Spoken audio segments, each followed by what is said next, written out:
ফরাসি president Emmanuel Macron এবং তার স্ত্রী ব্রিজিট ম্যাক্রোকে নিয়ে নতুন চাঞ্চল্যকর তথ্য সামনে এসেছে। প্যারিস ম্যাচের সাংবাদিক ফ্লোরিয়ান টার্ডিফের লেখা অ্যান অলমোস্ট পারফেক্ট কাপল নামক বইয়ে দাবি করা হয়েছে ইরানি বংশোদ্ভূত ফরাসি অভিনেত্রী গোলশিফতে ফারাহানির সঙ্গে ম্যাক্রোর ঘনিষ্ঠ টেক্সট মেসেজ দেখে ফেলায় তাকে চড় মেরেছিলেন স্ত্রী ব্রিজিট। গত বছর ভিয়েতনাম সফরের সময় বিমান থেকে নামার মুহূর্তে একটি ভিডিওতে দেখা গিয়েছিল ব্রিজিট বেশ রাগান্বিত অবস্থায় ম্যাক্রোর মুখ সরিয়ে দিচ্ছেন। সে সময় এলিসি প্যালেস এটিকে মজা বলে উড়িয়ে দিলেও নতুন এই বই বলছে অন্য কথা। ফ্লোরিয়ান টার্ডিফের দাবি অনুযায়ী ৪৮ বছর বয়সী ম্যাক্রো এবং ৪২ বছর বয়সী অভিনেত্রী ফারাহানি গত কয়েক মাস ধরে একটি প্ল্যাটনিক সম্পর্কে লিপ্ত ছিলেন। সম্প্রতি বাজারে আসা বইটিতে বলা হয়েছে হ্যানয় বিমানবন্দরে নামার ঠিক আগ মুহূর্তে ম্যাক্রোর ফোনে ফারাহানির পাঠানো কিছু মেসেজ পড়ে ফেলেন ৭৩ বছর বয়সী ব্রিজিট। একটি বার্তায় অভিনেত্রী লিখেছিলেন, আমি আপনাকে খুব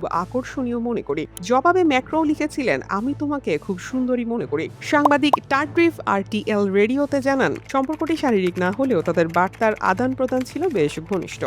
তাদের কথোপকথন বেশ ব্যক্তিগত এবং আবেগঘন পর্যায়ে পৌঁছে গিয়েছিল। তার দ্বীপের দাবি, ওই বার্তাটি দেখে ব্রিজিট ম্যাক্রো আশঙ্কা করেছিলেন যে তার স্বামী হয়তো তাকে ছেড়ে ফারাহানির কাছে চলে যেতে পারেন। ওই ঘটনার পরই জনসমক্ষে তাদের মধ্যকার উত্তেজনা প্রকাশ পায়, যা সামাজিক মাধ্যমে স্ল্যাপগেট নামে পরিচিতি পায়।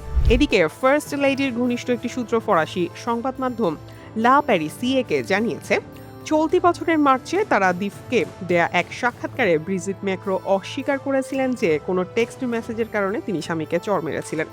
ওই সূত্রের ভাষ্য, তিনি পরিষ্কার করে বলেছিলেন যে তিনি কখনোই স্বামীর ফোন তল্লাশি করেন না।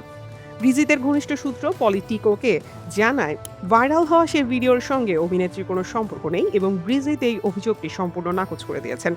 ফরাসি প্রেসিডেন্টের পক্ষ থেকেও বিষয়টিকে ভুয়া সংবাদ বলে অভিহিত করা হয়েছে। অন্যদিকে অভিনেত্রী গোলশিফতে ফারাহানি আগে থেকে ম্যাক্রোর সঙ্গে প্রেমের গুঞ্জন অস্বীকার করে আসছেন। ম্যাক্রোকে চড় মারার ওই ঘটনা বিশ্বজুড়ে ব্যাপক আলোচনার জন্ম দিয়েছিল।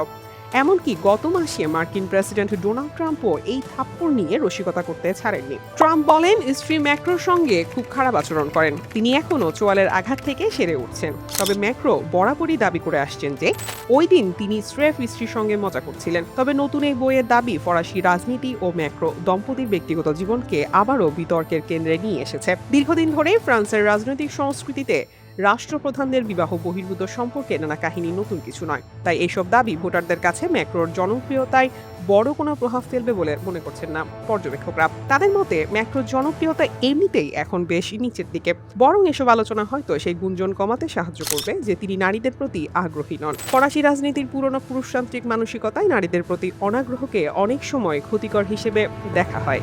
News desk, দুতিয়াল।